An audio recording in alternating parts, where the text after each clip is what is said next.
উদ্বোধন হলো, এখান থেকে কি কি সাধারণ মানুষ সুবিধা পাবে?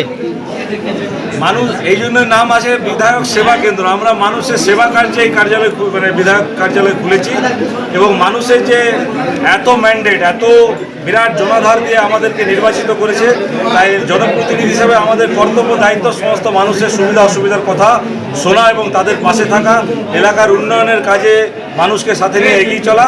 সেই লক্ষ্যে বিধায়ক কার্যালয় সেবা কেন্দ্র চালু হয়ে গেল আজ থেকে এবং এই সালানপুর সহ গোটা এলাকা রূপনারায়ণপুরের মানুষকে এখান থেকে আগামী দিনে সেবা প্রদান করা হবে এবং আমাদের নেতৃত্বরা কার্যালয়ে প্রতিনিয়ত থাকবেন এবং আমি জনপ্রতিনিধি রূপে কবে কবে থাকবো সেটা আমরা আগামী দিনে মানুষকে পাবলিশ করে জানিয়ে দেবো। সাধারণ মানুষের অনেক সমস্যা তো রয়েছে এলাকায়, যেমন একটা ড্রেন এখানে পানি সেপ্টিক ট্যাঙ্ক ভেঙে রোডে আসছে, রাস্তায় জলটা নেমেছে, অনেকে তো পুজো করতে যাচ্ছে, রাস্তায় পেরোচ্ছে, জল ছেড়ে পাচ্ছে, সেই জন্য আপনারা কতটা পদক্ষেপ নেবেন? দেখুন, একদম নেব। আপনারা তো দেখেছেন পূর্বতন 15 বছরে শুধু নিজেদের স্বার্থসিদ্ধি ছাড়া আর কিছু হয়নি, আর নিজেদের নেতাদের পকেট গরম ছাড়া কিছু হয়নি। মানুষ যেখানে যে তিমিরে ছিল সে তিমিরে আছে। তো সেই জায়গা থেকে সমাজকে পরিবর্তন করে আমাদের মানে আর্থসামাজিক বিষয়টাকে আরও আগামী দিনে অগ্রগতির পথে নিয়ে যাওয়ার জন্য আমরা সকলে মিলে কাজ করব এবং একা জনপ্রতিনিধির পক্ষে যদি সব কাজ বলি সমাধান করা সেটা সম্ভব নয়। তাই সকলকে সবাইকে সাথে নিয়ে কাজ করে এলাকার মানুষের সুখে দুঃখে পাশে দাঁড়ানো কাজ আমাদের হবে নৈতিক কর্তব্য। মহিলাদের বেশিরভাগ দেখা যাচ্ছে অন্নপূর্ণা ভাণ্ডারে টাকা ঢোকে নেই, কিন্তু বিডিও অফিস ঘেরাও করছে, আরও পঞ্চায়েত অফিস ঘেরাও করছে, আপনারা কত পদক্ষেপ নেবেন এই বিষয়ে? দেখুন, আমরা আগেই বলেছি, দেখুন লক্ষ্মীর ভাণ্ডারে একটা ব্যাপক দুর্নীতি হয়েছে। তো সেই জায়গায় সেটাকে নতুন করে ঝাড়াই বাছাই করে আমরা সকলকে ডিসবাস করছি, আমাদের সরকার করছে এবং আমরা আপনাদের এই সংবাদ মাধ্যমের মাধ্যমে এই এলাকার সমস্ত মহিলা মাতৃশক্তিদেরকে আশ্বস্ত করছি যে যারা এই অন্নপূর্ণাতে পাওয়ার যোগ্য তারা কেউ বাদ যাবেন না। সকলকে আমরা আগামী দিনে অন্নপূর্ণার মাধ্যমে সকলের অ্যাকাউন্টে ডাইরেক্ট বেনিফিট ট্রান্সফার। আজকে তো নতুন পার্টি অফিস উদ্বোধন হলো বিধায়কের, অভিযোগ জানানোর জন্য, তো কি অভিযোগ জানালেন?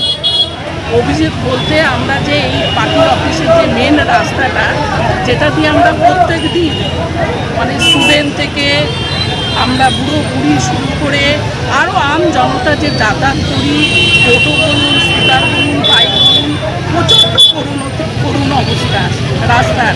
মানে এত পরিমাণ জল জমে যায়, জীবনের ঝুঁকি নিয়ে প্রত্যেক মুহূর্তে আমাদেরকে যাতায়াত করতে হয়। এই রাস্তাটা আগে সরকার দিকপাত করেনি, ভেতরে ভেতরে যে যার সুবিধা নিয়েছে। মেন হচ্ছে আমাদের যে রাস্তাটার, সেই রাস্তাটা ইমিডিয়েট যেন ব্যবস্থা করা হয় সুন্দরভাবে। বর্ষাকাল তো আরও করি। বিধায়ক কি জানালেন তার উত্তর? বিধায়ক বললেন হ্যাঁ আমি এটা ইমিডিয়েট ব্যবস্থা করছি। আজকে উনি এসেছেন, পার্টি অফিস আমাদের উদ্বোধন হয়েছেন।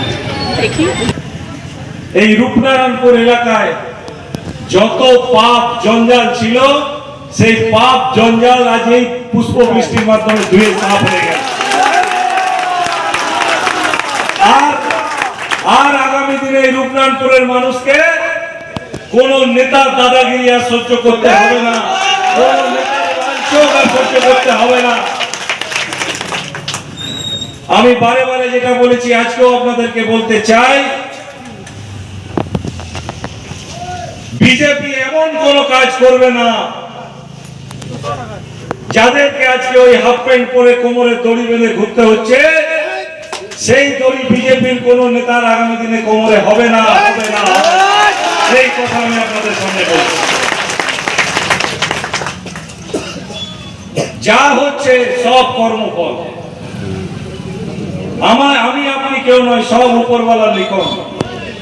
এই পৃথিবীতে, এই ধরতিতে যেমন কর্ম করবেন তেমন ফল এই পৃথিবী আপনাকে দেবে, এই মাটি আপনাকে দেবে। তাই আমি বলি, অহংকার পতনের মূল। জীবনে যা কিছু করুন, মনের মধ্যে অহংকার কোনদিন জন্মাতে দেবেন না। কারণ এই চেয়ার আজ আছে, কাল থাকবে না। আজ জনপ্রতিনিধি আছি, কাল থাকবো না। কিন্তু জনপ্রতিনিধি থাকাকালীন